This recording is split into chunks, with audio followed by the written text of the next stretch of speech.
Program. The big, beautiful bill is coming into sight now that it's implemented. You've got multiple Republicans going, whoa, I didn't know that was in there.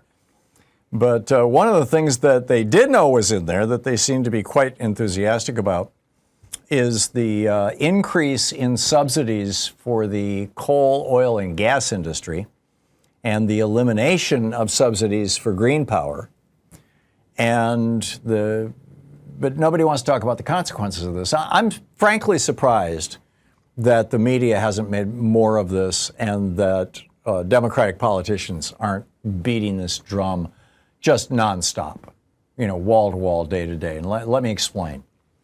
David Sirota's newsletter, The Lever, thelever.com is the website, did a great piece on this. I believe it was over the weekend. I grabbed it when it happened and put it on today's show. Might have been yesterday. I think it was Saturday or Sunday. But in any case, you could find it on their website, thelever.com. And what he points out is that these giveaways to big oil in the One Big Beautiful Bill Act will increase U.S. household energy costs by $170 billion by 2035.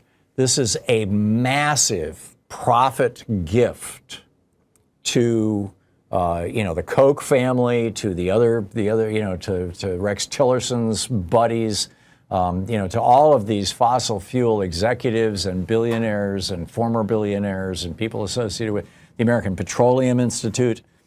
It will cut. On the one hand, they're going to get an extra we're going to spend the average household, the total U.S. household energy costs are going to go up by $170 billion. 760,000 clean energy jobs in the United States are going to go away next year because the subsidies that help keep them going, will be gone. This by 2030, 760,000 clean energy jobs will be gone.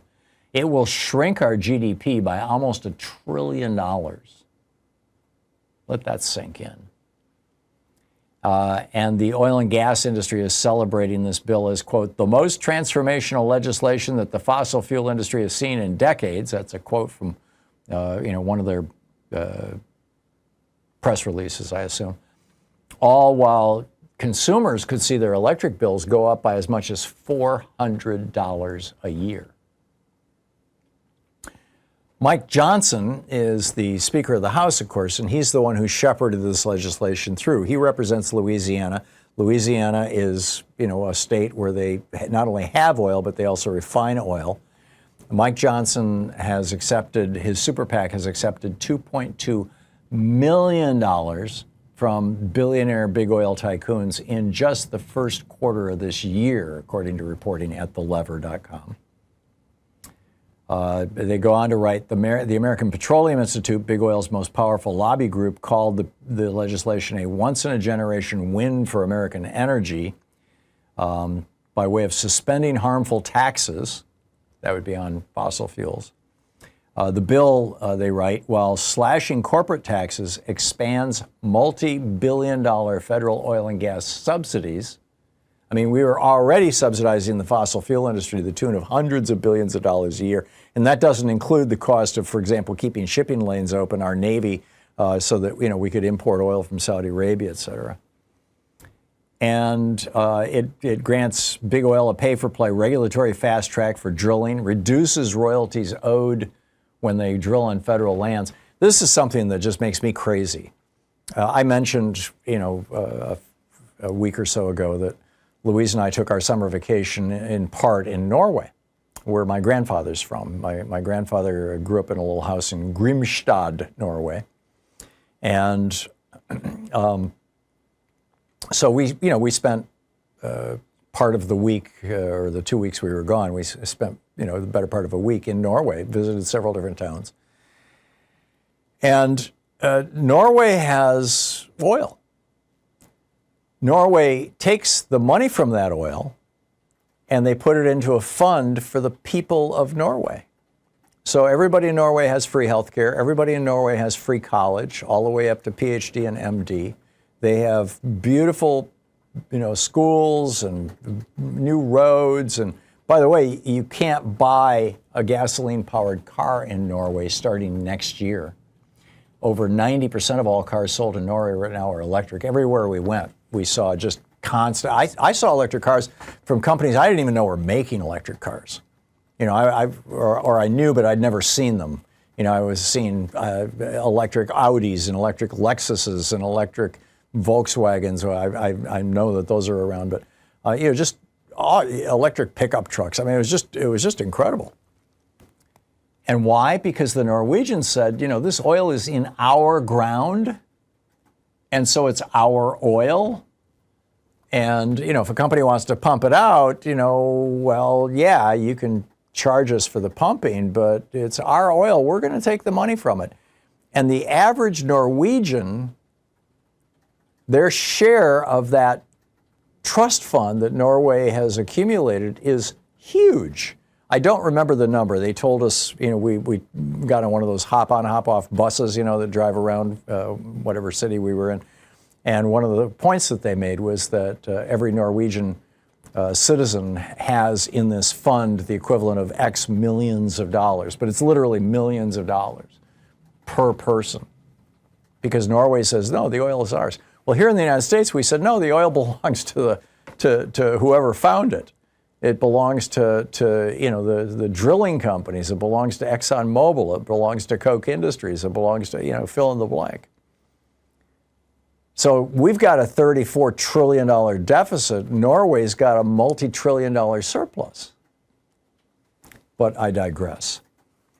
There will be increased fuel demand because by making U.S. power grids more dependent on fossil fuels, it's expected to spark again, I'm reading from the lever, to spark a 50% increase in wholesale power prices by 2035 and raise the cost of gasoline by 25 cents a gallon by 2035. It's also gutting investments in green and renewable energy sources, terminating Biden-era energy tax credits that have spurred $321 billion in domestic energy production investments. Those are all going away. According to Energy Innovation, these spending cuts will reduce electric generation capacity by 340 billion watts in the next decade, even as electricity demand is increasing by 78% by 2050. David Sirota's The Lever newsletter points out this is a crisis in the making. Since 2022, U.S. electricity prices have increased an estimated 13%, outpacing inflation. When Louise and I put solar panels on our house last fall, we did it the same week that PGE, our for-profit electric company here in Portland, announced that they were asking for a double-digit rate increase. I don't remember the exact amount. What's stuck in my head is 19%, but it might not have been that big, but it was still huge. It was certainly more than inflation.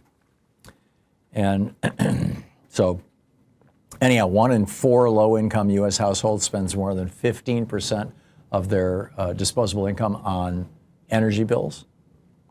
And meanwhile, in the last election cycle, the oil and gas industry spent, according to Lever News, $445 million to influence Trump and members of Congress, donation and lobbying records show. Pretty amazing, really, when you think about it. I mean, this just shocking level of corruption. Let's destroy green energy because, hey, it's cheap and it's free, and replace it with energy that comes from the fossil fuel billionaires who fund the Republican Party so that they can make, how much was it? $170 billion in extra, or charge us $170 billion in extra energy costs. And you know, much of that is going to go straight to their bottom line. This is just wrong.